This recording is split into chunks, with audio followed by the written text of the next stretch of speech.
시청자 여러분 안녕하십니까? 이슈를 더 쉽게 풀어드리는 더 뉴스 시작합니다. 이번 주말과 휴일은 폭염특보, 다음 주는 집중호우에 대비해야 합니다.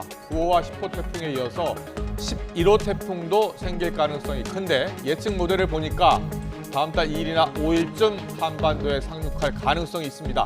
자세히 알아보겠습니다. 등산로 성폭행 살인 사건에 이어 하천 산책로를 걷던 여성을 노린 40대 괴한이 성폭행 미수 혐의로 체포됐습니다. 12살 의붓 아들을 학대해 살해한 혐의로 사형이 구형된 계모의 1심 선고는 잠시 뒤에 나옵니다. 이수정 교수와 짚어보겠습니다. 먼저 오늘의 주요 뉴스부터 보시겠습니다. 일본 정부가 후쿠시마 원전 오염수의 해양 방류를 개시한 지 이틀째입니다. 도쿄전력은 후쿠시마 원전 주변 바닷물의 삼중수소 농도를 측정한 최초의 결과를 오후에 발표할 예정입니다. 정치권의 오염수 공방은 격화하고 있습니다. 여당은 수산업 현장을 찾아 반일 괴담 선동이 어민들의 피해를 키운다며 비판했고, 야당은 용산까지 행진하며 정부를 강하게 규탄했습니다. 윤석열 대통령이 방송통신위원장에 이동관 후보자를 오후 중 임명할 것으로 보입니다. 대통령실은 국회 인사청문 경과보고서 재송부 시한인 어제까지 여야 합의가 이루어지지 않은 만큼 절차대로 진행하겠다는 입장입니다. 인천에서 초등학생이 16시간 동안 결박당하는 등 학대 끝에 숨진 사건에 대한 1심 판단이 잠시 뒤 인천지방법원에서 내려집니다. 검찰은 학대를 주도한 계모에게는 사형을, 학대에 가담한 친구에게는 징역 10년을 구형했습니다. 서울 신림동 등산로에서 여성을 성폭행하고 숨지게 한 최윤종이 검찰에 넘겨졌습니다. 경찰은 숨질 수 있다는 것을 알면서도 최윤종이 피해자의 목을 졸랐다는 진술 등을 토대로 강간 살인 혐의를 적용했습니다. 오늘 기온이 다시 크게 올라 날씨가 더워진 데다 소나기가 지나며 습도까지 높아지겠습니다. 이런 가운데 앞으로 발생한 11호 태풍이 한반도에 상륙할 가능성이 있어 주의가 필요합니다. 일본 정부가 후쿠시마 오염수 방류를 강행한 지 이틀째를 맞아 주변 바다를 대상으로 삼중수소 조사에 착수했습니다. 기시다 후미오 총리는 IAEA의 독자 점검에서 방류될 오염수의 삼중수소가 기준치 이하로 나타났다면서 오염수 방류의 안전성을 여전히 자신했습니다. 일본 현지 연결합니다. 김세호 특파원. 네, 도쿄입니다. 방류 이틀째인데요. 오늘 방류와 관련한 추가 조치, 조사 계획은 어떻게 됩니까? 네, 도쿄전력이 1차로 방류할 오염수는 방류 첫날을 포함해 17일 동안 모두 460톤인데요. 일본 환경성이 오늘 오전 해양 방류 이후 처음으로 원전 주변 바닷물의 삼중수소 농도를 측정하기 위한 표본 채취 작업을 시작했습니다. 환경성은 앞으로 3개월 동안 원전을 기준으로 반경 50km 안에 있는 해역 11곳의 정보를 매주 공표합니다. 도쿄전력도 원전에서 반경 3km 떨어진 해상 10곳, 10km 떨어진 곳 4곳에서 각각 바닷물을 채취해 삼중수소를 측정합니다. 3km 지점에서는 700베크럴 미만, 10km 떨어진 곳에서는 30베크럴 미만이 나와야 하고, 이를 초과하면 오염수 방류 가동을 중단합니다. 이 같은 과정은 오염수가 바다를 통해 얼마만큼의 방사성 물질을 확산시켜 영향을 미치는지를 확인하기 위한 절차인데요. 우리 입장에서도 실제 우리 해역에 영향을 미치는지 여부를 확인할 수 있는 과정인 만큼 우리 정부도 결과를 주시하고 있습니다. 네, 기시다 일본 총리가 어제 방류 직후 별도의 기자회견을 했는데요. 어떤 입장을 밝혔습니까? 네, 기시다 후미오 총리는 어제 기자회견을 방류와 관련한 입장과 후속 대책 등을 밝혔습니다. 기시다 총리는 우선 IAEA가 독자적으로 방류되는 오염수를 조사했는데 기준치를 밑돌았다는 점을 강조했습니다. 이와 함께 IAEA가 한국 정부와 오염수 방류의 최신 정보를 공유한다며 방류에 대한 자신감을 내비쳤습니다. 기시다 총리의 발언 내용 직접 들어보겠습니다. また IAEA は韓国政府との間で IAEA から最新の情報提供を行うなど情報共有のメカニズムを開始したという報告も受けました。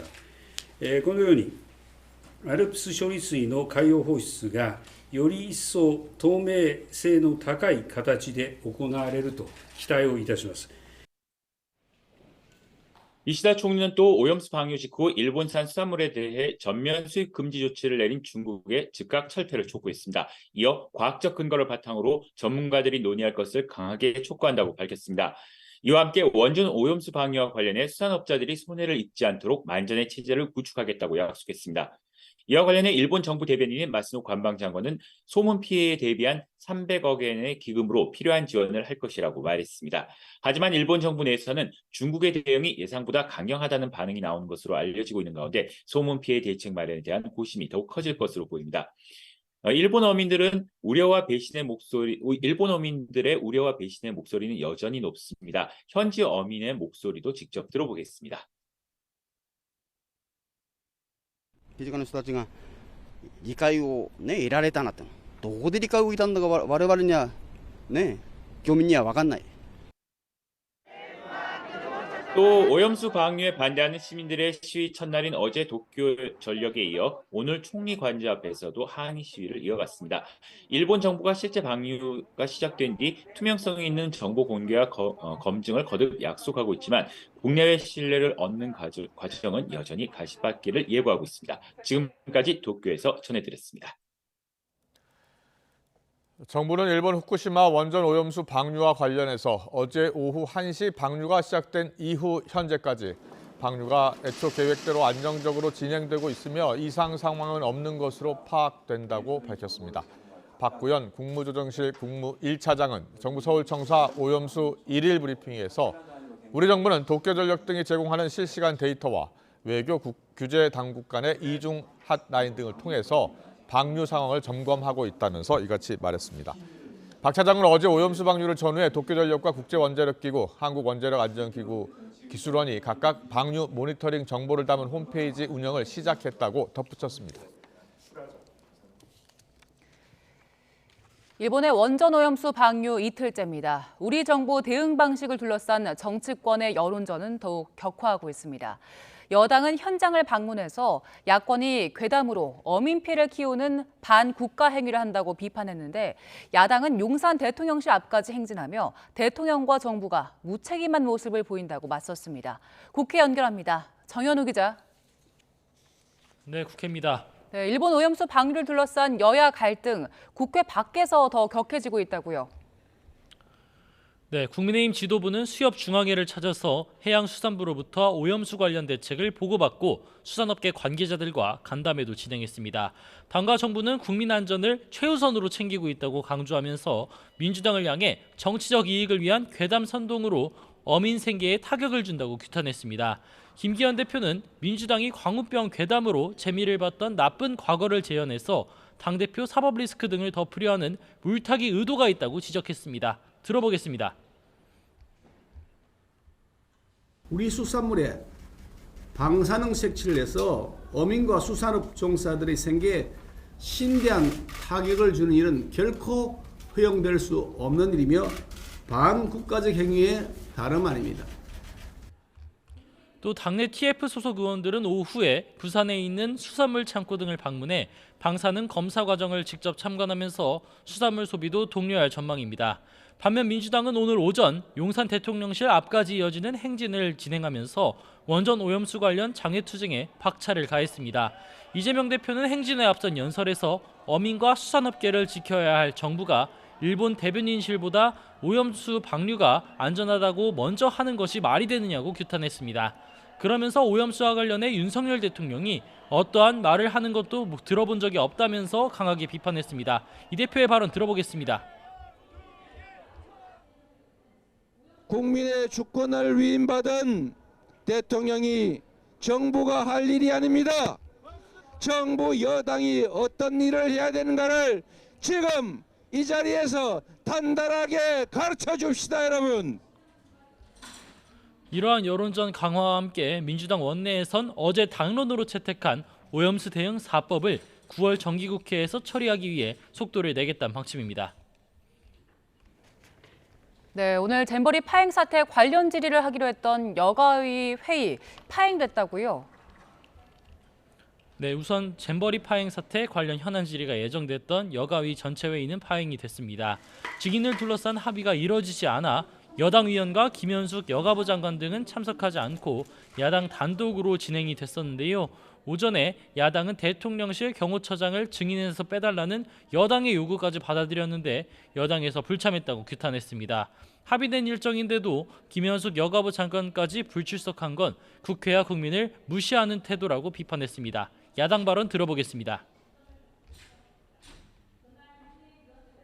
그럼에도 불구하고 국민의힘은 책임 있는 협상의 태도를 보이지 않고 오늘 이렇게 불참을 했습니다. 책임 있게 잼버리 사태의 원인을 규명하고 대안을 마련하는 것은 국회의 의무입니다. 반면 회의를 거부한 여당 쪽에선 참고인 등 사전 합의에서 시간을 끈 건 민주당이라면서 화살을 돌렸습니다. 증인 명단과 관련해서도 그간 잼버리 유치를 준비해온 문재인 정부와 전라북도에 따질 필요가 있는데도 야당에선 현 정부 공격을 위한 물귀신 명단을 들고 나왔다며 맞섰습니다. 그 밖에도 국방위에선 지난달 수해 실종자 수색 과정에서 숨진 해병대 최상병 사건을 둘러싼 여야 질의가 진행됐습니다. 여당에선 박정훈 전 해병대 수사단장이 상관 지시를 거부하고 수사 과정에 대한 일방적 의혹을 제기한 것이라며 외압 의혹을 일축하고 나섰습니다. 들어보겠습니다. 정리되지 않은 자기만의 생각을 외압 의혹이다 이런 식으로 하면서 군을 상당히 상처내는 발언을 많이 했다. 바로 여기에 문제점이 있다고 보는데 이에 야당에선 해병대 수사단장을 증인으로 불러 관련 의혹을 파헤쳐야 하는데 여당이 거부하고 있다고 반발하면서 진상조사를 위해선 특검을 추진할 수밖에 없다고 압박에 나섰습니다. 지금까지 국회에서 전해드렸습니다. 윤석열 대통령이 오늘 이동관 방송통신위원장 후보자를 임명할 걸로 보입니다. 이동관 후보자에 대한 국회 인사청문 경과보고서 재송부 시한인 어제까지 여야의 합의가 이루어지지 않으면서 윤 대통령은 오늘 0시부터 언제든 이 후보자를 임명할 수 있습니다. 앞서 대통령실은 브리핑을 통해 기일이 끝나면 절차대로 진행하겠다면서 임명을 늦출 필요는 없다고 밝혔습니다. 이 후보자가 임명되면 윤석열 정부 들어 국회 청문보고서 채택 없이 강행하는 16번째 인사가 됩니다. 혐의 인정합니까? 아이가 어쩌다 사망한 겁니까? 아이에게 미안한 마음은 없으세요? 아이에게 사죄하는 마음뿐입니다. 아이를 학교가 아이를 처참하게 죽음에 이르게 만든 두 사람은 거짓말과 모른다는 변명만 하고 있습니다. 법의 엄중한 심판으로 죄값을 받을 수 있도록 엄벌을 촉구하는 바입니다. 네, 지난 2월이었죠. 세상을 떠들썩하게 했었던 인천 초등학생 사망 사건과 관련해서 오늘 법원의 1심 선고가 나옵니다. 자, 이 사건은 이렇게 출발했습니다. 인천 남동구에 있는 아파트 12살 초등학생이 심정지 상태로 발견된 뒤 세상에 알려졌습니다. 온몸에는 외부에서 생긴 상처, 타박흔과 멍이 함께 발견됐습니다. 경찰이 함께 살던 40대 의붓 어머니와 30대 친부를 긴급 체포하면서 진상이 드러났습니다. 의붓 어머니는 지난해 3월부터 11달 동안 무려 50차례나 아이를 학대했던 걸로 조사됐습니다. 성경을 필사하지 않았다며 무릎을 꿇린 채 긴 시간 동안 벌을 주고 연필로 허벅지를 찌르거나 알루미늄 봉으로 아이를 때렸습니다. 아이가 숨지기 이틀 전엔 옷으로 눈을 가려놓고 커튼끈으로 의자에 손발을 묶은 채 16시간 동안 방치했는데요. 이 의붓 어머니는 방 밖에서 홈캠으로 이 상황을 실시간으로 감시했습니다. 수사당국은 지난해 4월 유산을 했던 의붓 어머니가 그 원망을 아이에게 쏟아 학대했던 것으로 보고 있습니다. 신부에게는 이를 알면서도 묵인하고 15차례 학대한 혐의를 적용했습니다. 2달 넘도록 장기 결석자로 분류돼 있던 숨진 초등학생. 2년 전까지만 해도 38kg이었던 몸무게가 사망 당시 10kg 가까이 줄어 있었다고 해서 안타까움을 더했습니다. 학교에는 필리핀 유학을 준비하고 있다, 홈스쿨링을 하고 있다라고 둘러댔던 것으로 조사가 됐습니다. 일단 의붓 어머니 측은 살해 의도는 없었다고 주장하고 있습니다. 또 아이가 본인 때문에 엄마가 아기를 유산했다고 쓴 일기가 있다면서 유산 때문에 아이를 미워했다는 공소장 내용은 사실이 아니라고 항변했습니다. 사건의 첫 선고는 인천지방법원에서 곧 내려질 예정입니다. 서울 신림동 등산로에서 여성을 성폭행하고 살해한 최윤종이 검찰에 넘겨졌습니다. 신상 공개 후 얼굴을 드러낸 최윤종은 우발적 범행을 주장했지만 경찰은 계획적으로 범행한 걸로 보고 강간 살인 혐의를 적용했습니다. 김태원 기자입니다.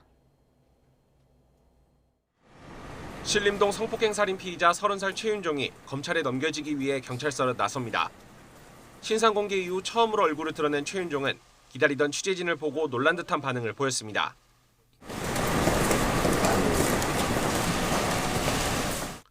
최윤종은 지난 17일 오전 서울 신림동 공원 근처 등산로에서 일면식도 없는 여성을 둔기로 때리고 성폭행한 뒤 살해한 혐의를 받습니다. 경찰 조사에 최윤종은 성폭행하고 싶어서 범행을 저질렀다면서도 고의로 피해자를 살해한 건 아니라고 주장했습니다. 범행 왜 저질렀습니까? 우발적으로 저질렀다고요? 저도 모르죠. 처음부터 살해하려고 한 겁니까? 그건 아니에요. 하지만 경찰은 최윤종이 적어도 미필적 고의에 의해 살인을 저질렀다고 봤습니다. 휴대전화와 PC로 범행 도구인 너클부터 성폭행과 살인 관련 기사 등을 찾아보는 등 사전에 범행을 계획한 정황이 포착됐습니다. 또 피해자가 질식으로 숨졌다는 국립과학수사연구원 부검 결과와 손으로 피해자 목을 졸랐다는 최윤종 진술 등을 종합하면 숨질 수 있다는 것을 충분히 알았을 거라는 겁니다. 이에 경찰은 실수로 사람을 숨지게 했다는 강간치사가 아닌 사형과 무기징역으로만 처벌하는 강간살인 혐의를 적용했습니다. 이런 가운데 최윤종이 과거 군복무를 하던 지난 2015년 훈련을 받다가 총기를 들고 탈영해 2시간여 만에 붙잡힌 사실도 알려졌습니다.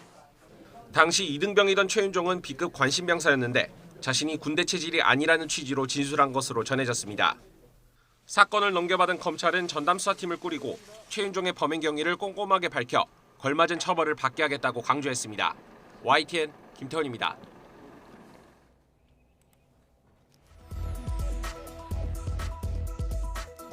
경찰이 심야 시간 산책로에서 여성을 습격한 40대 남성에 대해서 구속영장을 신청했습니다. 전북 전주 완산경찰서는 성폭행 미수 혐의로 47살 남성 이모 씨에 대해 구속영장을 신청했습니다. 이 씨는 지난 23일 새벽 0시쯤 전주시 삼천 천변 산책로에서 30대 여성을 풀숲으로 끌고 가 성폭행하려 한 혐의를 받고 있습니다. 이 씨는 경찰 조사에서 제정신이 아니었고 성폭행 의도는 없었다고 진술했습니다. 퇴근길 서울 지하철 9호선 열차에서 흉기 난동이 일어났다고 착각한 승객들이 대피하는 소동이 빚어졌습니다. 서울 동작경찰서는 어제 저녁 7시 50분쯤 동작역에서 칼부림이 났다는 신고를 접수했습니다.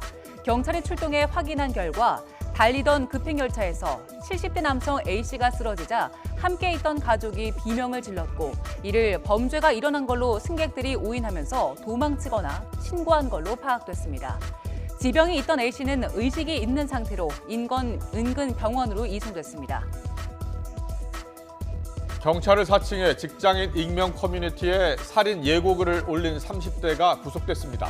일반 회사원인 A씨는 앞서 지난 21일 직장인 온라인 커뮤니티 블라인드에 경찰을 사칭하면서 강남역에서 흉기 난동을 벌이겠다는 글을 작성한 혐의를 받고 있습니다.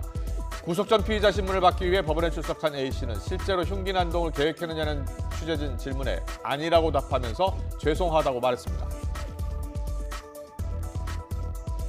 오늘 새벽 2시 반쯤 충남 천안시 서북구 편의점에서 50대 남성이 흉기로 여직원을 위협하고 금품을 훔쳐 달아났습니다. 천안 서북경찰서는 CCTV 영상을 토대로 탐문 수사를 벌여 인근 원룸에서 피의자를 붙잡고 훔쳐갔던 현금 30만 원과 담배 4갑을 회수했다고 밝혔습니다. 경찰은 피의자가 먹고 살기 어려워 범행을 저질렀다고 진술했고 특수강도 혐의로 곧 구속영장을 신청할 예정이라고 말했습니다. 경기도 화성에 있는 자원순환시설에서 큰 불이 나 소방당국이 대응 2단계를 발령하고 진화 작업을 벌이고 있습니다. 불이 난 시설이 서해안 고속도로와 인접해 있어서 도로 일부 구간이 전면 통제되기도 했습니다. 취재기자 연결해서 자세한 상황 알아봅니다. 최민기 기자. 네, 사회부입니다. 네, 화재 규모가 큰 상황인데요. 지금 진화 작업이 어떻게 이루어지고 있는 겁니까? 예, 그 화재 규모가 상당히 컸었는데요. 이 경기도 화성시 향나부에 있는 자원순환시설에서 큰 불이 난 건 오늘 오전 11시 10분쯤입니다. 이 건물 4개 동 정도가 불길에 휩싸인 것으로 보이는데요. 이 업체에서 폐수 저장 탱크를 수리하는 과정에서 불이 붙은 것으로 보입니다. 건물 밖 야적장에서 시작된 불이 건물로 옮겨 붙었고 불길이 더 거세지면서 피해 규모도 더 커졌습니다. 현재 소방당국은 관할 소방서와 인접 소방서의 인력과 장비를 총동원하는 대응 2단계를 한때 발령했었는데요. 지금은 대응 1단계로 하향을 했습니다. 조금은 불이 꺼진 것으로 전해지고 있는데요. 다만 이제 화재로 연기가 많이 발생하고 현장에 폐기물도 쌓여 있어서 진화에 어려움을 겪고 있는 것으로 전해졌습니다.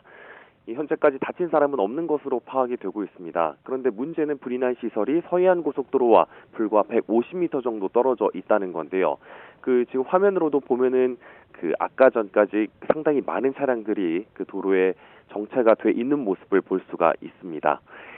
이 정오쯤부터 불이 난 시설과 인접한 서평택 분기점과 바라나들목 사이 서해안선 일부 구간에서 차량 통행이 한때 전면 통제되기도 했습니다. 지금은 양방향에서 통제가 풀렸지만 이 서해안선 목포 방향에서는 여전히 차량 흐름이 상당히 더딘 모습을 볼 수가 있습니다. 이 화재 원인과 피해 규모 계속해서 달라지고 있는데요. 추가로 확인되는 대로 더 자세히 전해드리겠습니다. 지금까지 사회부에서 YTN 최민기입니다.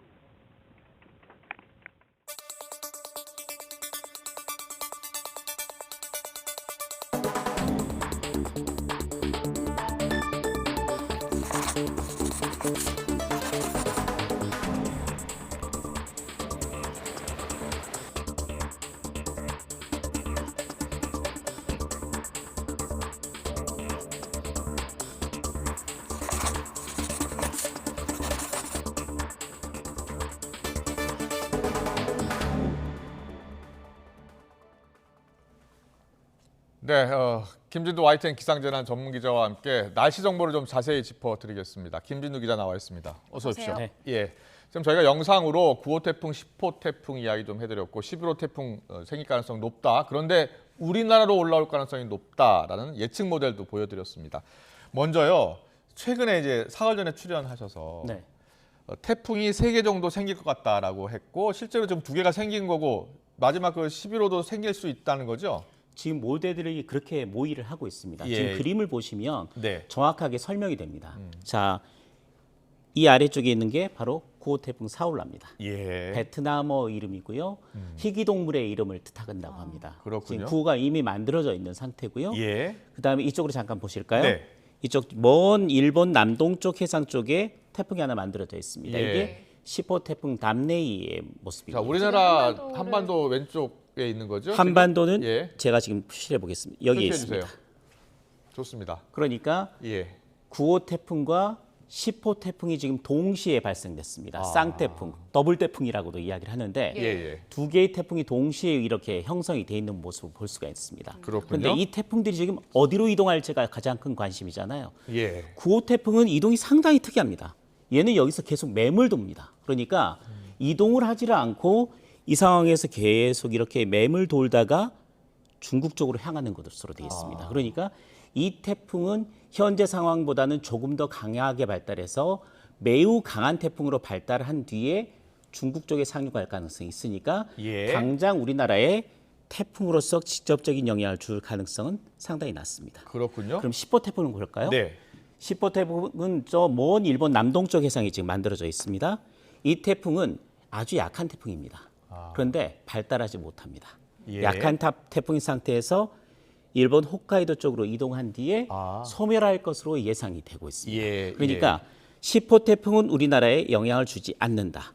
9호 태풍도 태풍으로서 굉장히 발달하지만 우리나라에 직접적으로 다가와서 영향을 줄 가능성은 현재 상당히 낮습니다. 그렇군요. 그런데 지금 예. 9호 태풍 짚어주신 거 맴돌다가 중국 쪽으로 향할 것이다라고 그렇죠. 짚어주셨는데 6호 태풍 카눈 생각해봐도 경로가 그렇죠. 좀 비슷한 것 같아요. 근데 카눈은 경로를 이제 좀 바꿔가지고 우리나라를 관통했잖아요. 그럴 가능성은 없습니다. 중요한 게 이런 태풍들이 보통 일반적인 태풍이라면 남태평양 쪽에서 형성이 돼서 이렇게 네. 반시계 방향으로 돌면서 이동을 하게 예. 되는데 이전에 카눈 같은 경우에는 지그재그로 움직였죠. 예. 중국 쪽으로 다가왔다가 다시 일본 쪽으로 갔다가 올라왔습니다. 우리나라 그러니까 쪽으로 왔죠. 지그재그 형태로 움직였다라는 것으로 유명한데 이번 태풍 같은 경우는 사울라 같은 경우에는 지금 계속 이렇게 매물 도는 굉장히 특이한 형태의 모습을 보이다가 지금 이렇게 매물 돌다가요. 네. 6호 태풍 카눈처럼 중국으로 가다가 다시 오른쪽으로 틀 가능성도 그럴 가능성이 좀 있습니까? 낮아 보입니다. 아, 왜냐하면 가능성이 낮습니까? 우리나라 북쪽으로 지금 약간 찬 공기가 내려와 있는 상태거든요. 그렇군요. 그리고 이게 지금 매물 도는 이유 자체도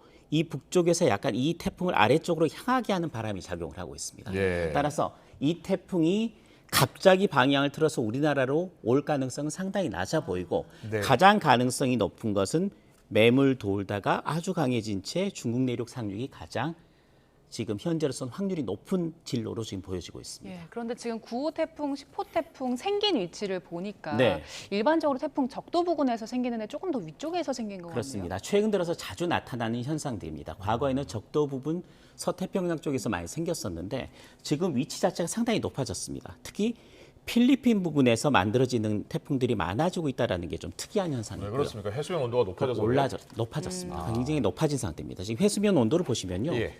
지금 이게 우리나라 주변 해수면 온도입니다. 굉장히 뜨겁죠. 기본적으로 30도 그 타이완 정도까지는 30도 정도의 굉장히 고수온 해역이 분포를 하고 있기 때문에 예. 또 9월까지가 이렇게 고수온 현상들이 이어지고 있는 상태입니다. 또 올해는 엘니뇨 해잖아요. 네. 따라서 수온도 자체도 높아지고 있기 때문에 이게 상당히 우리나라에서 가까운 지역에서 태풍이 만들어질 가능성이 높고 우리나라에서 가까운 지역에서 태풍이 만들어진다는 이야기는 만들어져서 우리나라까지 올라오는 기간이 좀 짧아진다라는 이야기입니다. 아, 그렇겠네요. 그러니까 예. 이번 같은 경우에 다행히 이 태풍 자체가 우리나라에 바로 영향을 줄 가능성은 상당히 낮지만 이 다음에 만들어진 태풍 같은 경우에도 주의 깊게 봐야 되는 이유가 바로 여기에 있습니다. 11호 태풍 말씀하시는 맞습니다. 거죠? 지금 10호까지는 우리나라에 영향을 지금 주지는 않는 걸로 지금 돼 있었는데 11호 태풍이 하나 만들어질 겁니다. 그건 뭐냐면 저 예측 모델을 저희가 그래픽으로 만들었죠. 준비했는데요. 그러니까 예. 우리나라가 지금 개발한 슈퍼컴퓨터 모델 킴 모델입니다. 예. 그리고 킴 모델이 개발되기 전까지 우리나라가 주로 사용해왔던 영국의 UN 모델입니다. 태풍이 하나가 더 만들어집니다. 그러니까 10호는 아까 말씀드렸죠. 일본 홋카이도 근처까지 예. 사라지면서 올라가서 사라지는데 그 자리에 다시 태풍이 하나가 만들어집니다. 예. 그게 11호 태풍이 되는데 그렇군요. 11호 태풍을 모델들이 지금 모의하는 걸 보면 킴은 우리나라 쪽으로 올라올 가능성이 상당히 높다. 예. 큐슈 서쪽을 지나서 동해안 쪽으로 지금 지나갈 확률이 높다. 그게 네. 시기는 5일 정도쯤으로 지금 모의를 하고 있고요. 자, 그럼 29일이 월요일이잖아요. 네. 다음 주 월요일 날 태풍이 이제 다시 발생하는 만들어지는 겁니까? 거죠. 아. 만들어져서 올라온다는 거죠. 네. 굉장히 우리나라에 가까운 위치에서 만들어졌기 때문에 올라오는데도 그렇게 오랜 시간이 걸리질 않습니다. 그러네요. 그렇죠. 예. 그리고 UN 모델을 볼까요? UN 네. 모델도 비슷하게 봤습니다. 28일쯤 만들어지는데 태풍이 시간이 좀 빠릅니다. 1일이나 2일 사이에 대한해협 쪽, 부산에 약간 스치듯이 지나가서 북상을 하는 이런 형태로 지금 예상을 하고 있거든요. 그러니까 예. 우리나라가 자주 사용하는 두 가지 슈퍼컴퓨터 모델 모두가 이 다음에 만들어지 아직 발생하지는 않았지만 예. 굉장히 뜨거운 해역에서 만들어지는 11호 태풍의 경우 우리나라 분처까지 올라올 가능성이 높기 때문에 주의해라라고 지금 우리에게 경고를 하고 있는 겁니다. 예. 그렇군요. 그 예. 두 모델 모두 조금 차이가 있긴 하지만 공통적으로 남해안이든 동해안 쪽에 조금 영향을 줄 수는 있겠네요. 보시면 약간 동쪽으로 치우쳐서 지나가는 예. 것을 볼 수가 있습니다. 예. 그런데 시기만 좀 차이가 나죠. 1일, 2일, 그리고 5일 이후로 지금 예측을 하고 있는데 네. 강도는 약간 다릅니다. 1일과 2일 사이에 영국 UN 모델이 보는 것도 상당히 강한 태풍인데 예. 5일날 이게 만약에 우리나라 수치 예보 모델대로 올라온다고 하면 거의 초강력 태풍 가운데 가장 강한 태풍이 될 가능성도 상당히 높습니다. 그렇군요. 그만큼 우리나라 남해 쪽의 수온이 아직까지 높은 상태입니다. 자, 그런데요, 보통 이 태풍이 일본 근처에만 오더라도 우리나라가 영향을 받잖아요. 제주도는 그렇습니다. 큰 비가 내리고 남해안도 그렇고요. 결론적으로 태풍이 이 근처까지 올라온다고 하더라도 우선 당장 태풍 위치를 한번 짚어보겠습니다. 예. 이 정도까지 태풍이 올라온다고 하더라도 예. 제주도 같은 경우 간접이 영향권에 들고요. 그러니까요. 태풍의 방위가 워낙 넓기 때문에 남해안 지방까지는 비구름의 영향을 받을 가능성이 높고요. 네. 규슈의 상륙에서 일본 동해로 빠져나간다고 하더라도 우리나라 동해안 같은 경우는 직접 영향권에 들 가능성이 상당히 높아집니다. 네. 따라서 어쨌든 9월 초반에 태풍이 하나 우리나라 근처로 올라올 가능성이 있다. 네. 앞으로의 진로는 무척 유동적이긴 하지만 예. 경계를 늦추지 말아야 한다라는 것을 우리나라 슈퍼컴퓨터 모델이 지금 우리에게 알려주고 있는 겁니다. 예. 알겠습니다. 자, 예측 모델 자꾸 변하니까요. 또 변할 때마다 또 전해드리겠습니다. 계속해서 주말 날씨 좀 자세히 짚어보겠습니다. 네. 자, 주말에는 다시 폭염이 찾아온다고 하더라고요. 지금 무더위가 시작된 곳도 있고요. 주말 날씨부터 좀 풀어주시죠. 이번 주말 같은 경우에는 날씨가 상당히 비 대신에 다시 폭염입니다. 예. 과거에 한번 보여드렸던 기억이 나는데요. 계속해서 비 예보가 많았죠. 그렇네요. 그 사이 예. 이틀만 빕니다. 토요일과 일요일입니다. 네. 토요일과 일요일에 다시 비었다는 이야기는 이때는 비 대신에 태양이라는 거고요. 태양이 나타남과 동시에 기온이 크게 오르고 습도도 높기 때문에 다시 찜통더위, 무더위가 나타납니다. 찜통더위고요. 서울 같은 경우에 낮 기온이 30도, 31도 이상이 되고 있고요. 예. 전국에서 가장 더운 지역은 남부지방입니다. 33도까지 오를 것으로 예상됩니다. 다만 지금의 더위가 과거의 더위와 조금 다른 점은 아침 저녁으로는 그래도 조금은 선선한 바람이 불기 시작한다는 이야기입니다. 알겠습니다. 그리고 다음 주 월요일부터 또 비가 예보돼 있는데 이번 비는 얼마나 내릴까요? 다음 주 비가 조금 그 위험성이 좀 있는 비입니다. 예. 왜냐하면 변동성도 많고 만일에 이 비구름이 어떤 식으로 우리나라에 영향을 주게 된다면 굉장히 안 좋은 영향을 줄 가능성이 상당히 높기 때문인데요. 네. 이 서쪽에서 다가오는 비구름이 약간 정체선성 형태로 발달한 비구름이 들어옵니다. 그래서 월요일, 화요일, 수요일 오전까지 우리나라에 영향을 줄 가능성이 상당히 높은데 그래픽을 잠깐 보여주시면 좋을 것 같은데요. 예. 이게 지금 다음 주에 영향을 주는 비구름입니다. 이렇게 조금 더 확대를 해볼게요. 네. 보이잖아요. 예. 네. 태풍을 제가 같이 보여드리려고 했던 건데 예. 우리나라가 여기에 있고요. 저기압이 이렇게 발달해서 들어오고 있습니다.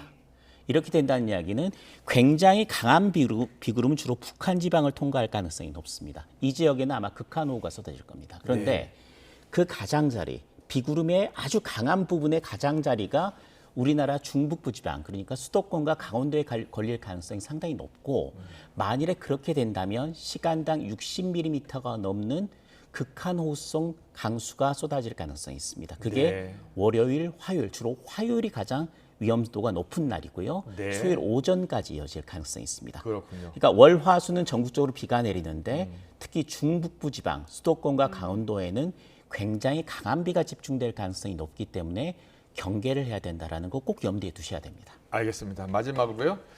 다음 주에 비가 끝나면 또 태풍 올라올 가능성도 있습니다만 더위는 이제 물러나는 겁니까? 그렇습니다. 보통 엄청난 그러니까 엘니뇨가 굉장히 강하게 나타나면서 우리나라가 영향을 받을 경우, 그러니까 1994년도나 2018년도 역대 가장 더운 해 1, 2위를 다투는 그 두 해를 제외하고는 처서를 지나고 나면 대부분 낮 기온은 30도 정도, 그리고 아침 기온은 21도에서 24도 정도로 열대야가 사라집니다. 그러니까 낮에는 아직 땡볕이지만 아침 저녁으로 약간 선선한 바람이 불면서 가을을 느끼게 됩니다. 그러니까 계속해서 비가 자주 내렸고 내일 모레 반짝 더위지만 과거의 더위와는 그러니까 일주일 전, 2주일 전의 더위하고는 차이가 많이 나고 분명히 이제는 가을 느낌도 좀 나는 더위다라는 생각이 드실 거고요. 다음 주 초에 굉장히 많은 비가 내리고 난 뒤라면 이 정도, 그러니까 아침 저녁으로 선선한 기온은 조금씩 더 몸에 와닿을 겁니다. 알겠습니다. 다음 주 기상 전망까지 짚어봤고요. 걱정이네요. 11호 태풍이요. 2일 아니면 5일이네요. 집중호우 이후에 다시 태풍에 대한 대비까지, 그러니까 9월 상순까지는 좀 비 피해, 태풍 피해 대비를 좀 해야 될 것 같습니다. 알겠습니다. 다음 주에 또 한번 짚어보겠습니다. 지금까지 김진도 YTN 기상재난 전문기자와 함께했습니다. 잘 들었습니다. 고맙습니다.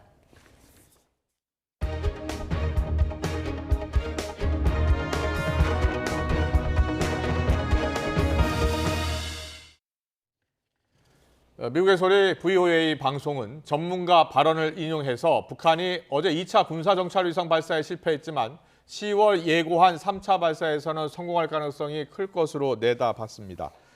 하버드 스미소니언 천체 물리학센터의 조너선 맥도웰 박사는 모든 게 잘 진행되다가 로켓이 이 궤도에 진입하려 할 때 비행 종단 시스템이 실수로 작동해서 폭발한 것 같다면서 매우 쉽게 고칠 수 있다는 것을 의미한다고 말했습니다.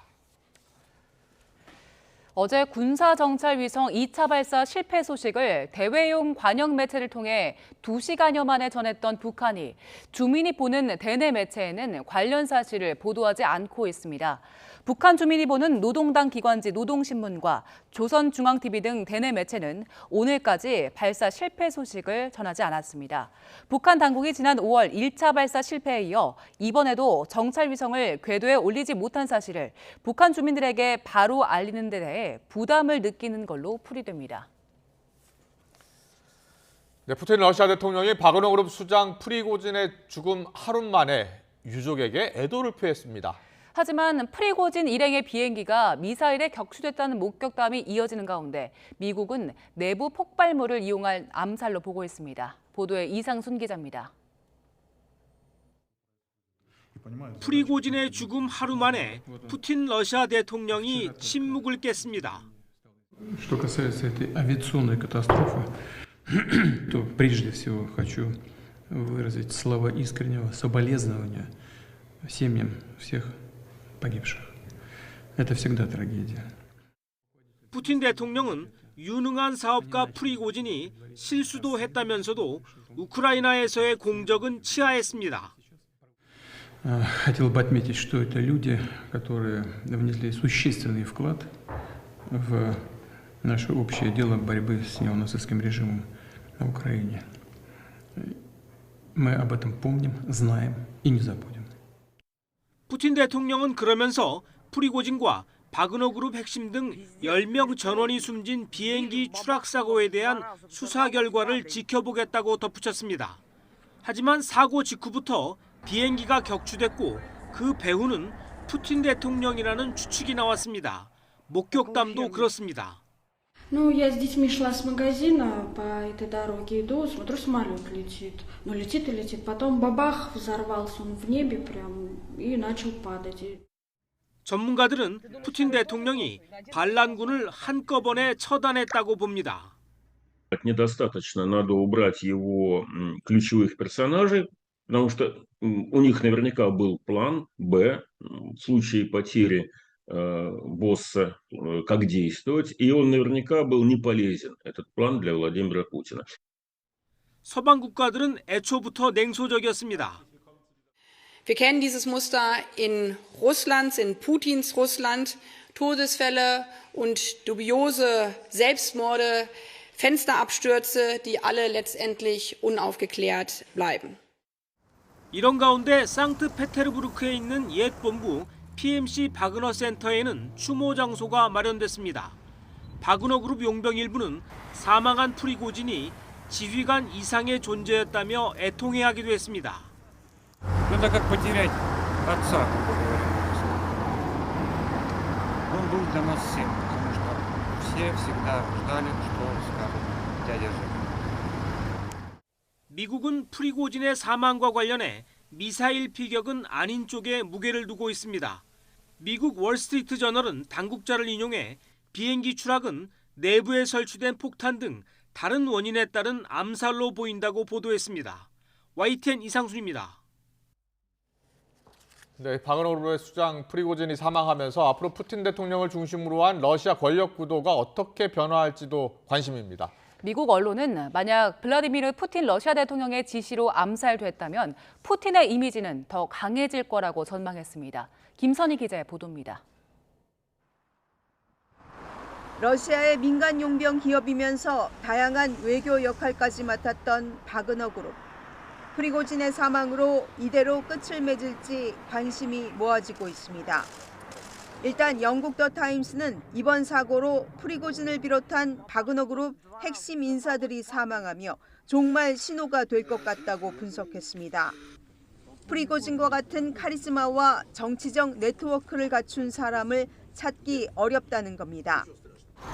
Этот человек в нашей ситуации, это ситуация сложная. А сопротивление к чему?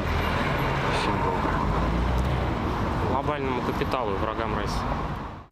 다만 러시아가 아프리카에서는 바그너 그룹의 기능을 유지할 것이란 전망이 나오고 있습니다. 바그너 그룹은 시리아와 말리, 리비아 등에서 광산 사업권을 받는 대가로 정권을 수호하며 러시아 외교 정책의 핵심 역할을 해왔습니다. 전문가들은 바그너 그룹이 새로운 지도부 아래서 러시아 이익을 지키는 도구로 쓰일 가능성이 높다고 분석했습니다. So the most likely scenario is making Wagner effectively a more tightly integrated arm of the Russian Defense Ministry and actually replacing the deals that Wagner has with Russian Defense Ministry deals for the time being. 또 푸틴 대통령이 프리고진을 암살했다고 판단하더라도 바그너 그룹은 보복에 나서지 않을 것이라고 봤습니다. 이번 사건이 시위를 부추기기보다는 겁을 먹게 할 가능성이 크다며 심각한 정치적 결과는 없을 것이라고 진단했습니다. 이코노미스트지는 푸틴의 지시로 프리고진이 죽었다면 스트롱맨인 푸틴의 이미지가 더 강화될 것으로 전망했습니다. 당장 바그너 그룹이 주둔 중인 벨라루스와 국경을 맞댄 폴란드와 리투아니아는 프리고진의 사망에 경계심을 드러냈습니다. 폴란드는 프리고진의 사망 이후 바그너 그룹은 푸틴 대통령의 직접 통제 아래 놓이게 되고 이는 더 큰 위험이 될 것이라고 내다봤습니다. YTN 김선입니다.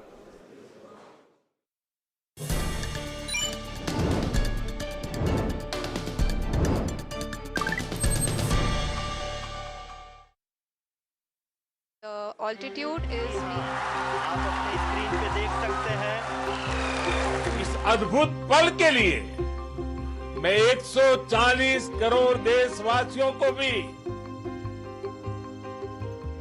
현재 시각으로 지난 23일 인도의 무인 달 탐사선 찬드레안 3호가 세계 최초로 달 남극 착륙에 성공했습니다.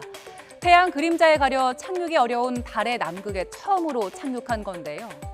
달의 차량, 달 탐사선이란 뜻의 찬드레안 3호가 보내온 달의 표면 모습 한번 볼까요? 보시는 것처럼 울퉁불퉁한 지형인데요. 달 표면에 크고 작은 운석 구멍들이 보이지요. 햇빛이 닿지 않는 달의 남극에는 다량의 물이 얼음 형태로 존재할 가능성이 있습니다.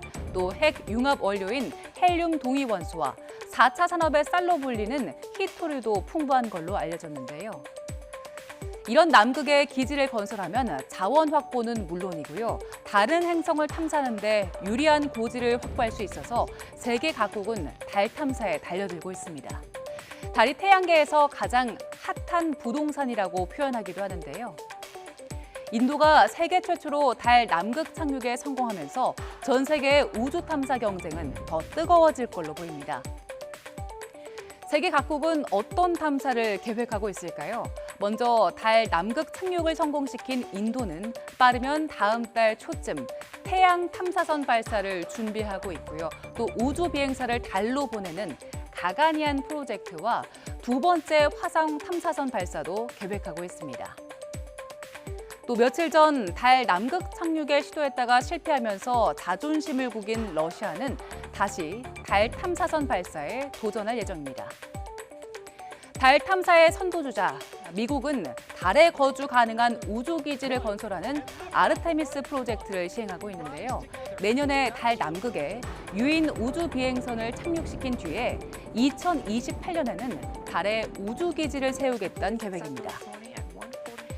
2019년 무인 달 탐사선 창어 4호로 인류 최초의 달 뒷면 착륙에 성공한 중국은 2024년 창어 6호로 달 남극 착륙에 도전하고요.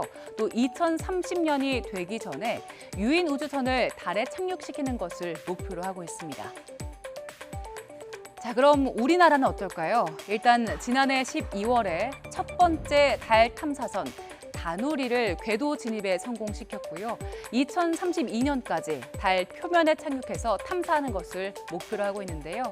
이미 우주를 전담하는 별도의 조직이 있는 다른 나라와 비교하면 아직은 부족한 게 많지만 가까운 미래 우리 우주선도 달까지 가는 날을 꿈꿔봅니다.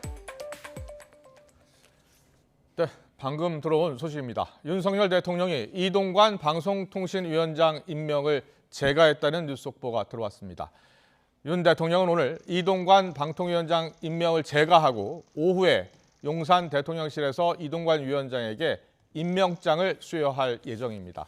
앞서 이 위원장에 대한 국회 인사청문 경과 보고서 재정부 시한이 어제까지였는데요. 여야 합의가 이루어지지 않았습니다. 이어서 윤석열 대통령이 바로 임명을 제거했고요. 청문보고서 채택 없이 임명을 강행하는 인사는 장관급 인사는 이번이 16번째가 됩니다. 관련해서 좀 더 자세한 소식은 이어지는 뉴스 시간에 좀 더 자세히 전해드리겠습니다. 다음 소식입니다. 치열한 순위 싸움을 펼치는 프로야구에 찬물을 끼얹는 복병이 있습니다. 바로 치명적인 실책 행진입니다. 최근 경기 흐름을 좌지우지하는 실책이 잇따르면서 팬들에게 큰 실망을 안겼습니다. 이지은 기자의 보도입니다. 1사 만루, 키움 송성문의 내야 땅볼 상황. 병살로 순조롭게 이닝이 마무리되는 듯 했지만 두산 이루수 강승호가 엉뚱한 곳으로 공을 던지고 말았습니다. 보슨도 홈으로 치명적인 실책. 키움의 실책도 못지않게 치명적이었습니다. 우익수 임병욱이 던진 공은 3루를 지나쳐 그대로 더그아웃으로 사라졌습니다. 규칙에 따라 안전진루권을 얻은 김재환은 홈으로 들어왔습니다.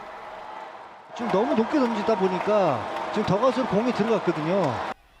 하나 유격수 하주석은 9회 투아웃에서 내야 땅볼을 놓쳐버렸고 팀은 역전패했습니다. 아예 못 잡았어요. 지금 글러브에 지금 손바닥 쪽에 맞으면서 튀었거든요. 숨막히는 무더위 속에 장기 레이스를 펼치면서 선수들의 체력과 집중력이 떨어진 점이 실책의 원인으로 분석됩니다. 정신적으로도 그렇고 체력적으로도 좀 어려움이 있는 것 같거든요. 그래서 이럴 때는 게임 전에 연습을 조금 더 줄이고 체력적으로 좀 세이브를 하고 이미지 트레이닝을 하는 게 좀 낫지 않을까라고 생각을 합니다. 더그아웃과 관중석을 웃고 올리는 실책 행진. 시즌 막판 치열한 순위 싸움의 중요한 변수로 떠올랐습니다. YTN 이지은입니다.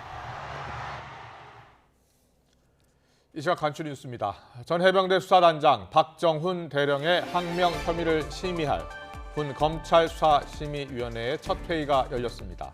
박 대령 측 법률대리인인 김경호 변호사는 국방부 검찰단이 위법한 법 집행을 하고 있고 이 부분을 중점적으로 소명하려 한다고 했습니다. 해군은 오늘 해군 교육사령부 호국관에서 참전용사의 손녀를 포함한 부사관 후보생 280기, 170명의 임관식을 거행했습니다. 공군작전사령부가 국토교통부와 함께 전시 적기에 영공 침범과 미사일 공격 등 위기 상황에서 민항기를 통제하는 비상항공교통 보안 통제 모의 연습을 실시했습니다. 국민의힘은 대규모 펀드 환매 중단 사태로 큰 피해를 일으킨 라임 자산운용이 야당 중진인 민주당 김상희 의원에게 환매 특혜를 줬다는 의혹을 부각하며 철저한 수사를 촉구했습니다. 더불어민주당은 국민의힘이 내년 총선에서 승리해야 한다는 취지로 발언한 원희룡 국토교통부 장관을 공직선거법 위반 혐의로 고위공직자범죄수사처에 고발하기로 했습니다.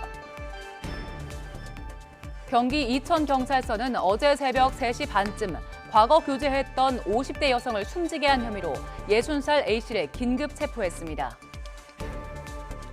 지난 2020년 미성년자 성폭행 혐의를 받는 피고인을 감형한 판결로 논란이 불거진 데 대해서 이균영 대법원장 후보자는 신중하게 형량을 정한 것이라고 해명했습니다.